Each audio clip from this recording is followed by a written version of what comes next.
তো এটা ছিল আমার এক বন্ধুর দিদির বউ ভাতের দিন। তো আমরা কাঞ্চননগর থেকে দুপুর 1টা নাগাদ বাসে উঠতে যাই। তারপর সবাই চলে আসার পর বাস জার্নিও শুরু হয়ে যায়। আর বাসটা স্টার্ট দেওয়াতে একটু রিলিফ পাইলাম, কারণ জানলা দিয়ে দ্রুত গতিতে বাতাস ঢুকতাছিল আর আমি টাইম পাসের লেগে চুইংগাম চাবাইতাছি। আর এটা হচ্ছে আমাদের সবার প্রিয় শান্তিরবাজার শহর। আচ্ছা, আমরা যাইতাছি কোনখানে? খুব সম্ভবত হরিণার কাছাকাছি কোনো জায়গাতে। অনেকটা সময় চলার পর বাসটা থামলো কলাছড়া বাজারে। আর এটা হচ্ছে বিলোনিয়া কলেজের আমরা একটা বন্ধু। তারপর বাইরে থেকে ফ্রেশ ট্রেশ হইয়া কিছুটা জলপানি খাইয়া আবার আমরা বাসেতে উঠতে যাই। সাউথের খুব কম জায়গাতে আমার যাওয়া আসা হয়, কারণ আমাদের বেশিরভাগ রিলেটিভস এই ওয়েস্ট ত্রিপুরার দিকে। তো দীর্ঘ 1.5 ঘন্টা চলার পর আমরা ফাইনালি চলে আসলাম গন্তব্যস্থানে।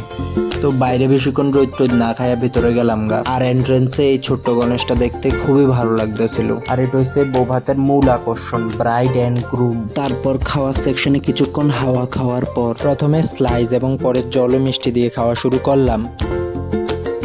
তারপর একটা হাজমোলা প্যাকেট দিল হজম করবার লেগে। তো মেন কোর্সে যা যা আছে সব খাইয়া একটা পান নিয়ে আমরা একটা বট গাছের নিচে যাইয়া বইলাম। তো রাস্তায় কিছুক্ষণ হাঁটাহাঁটি করার পর আমরা কিছু দূর গিয়া একটা লিচু বাগান দেখলাম। তো এরপর আর কি, সন্ধ্যার আগে আমরা বাসে উঠতে বাড়ির জন্য রওনা দিলাম।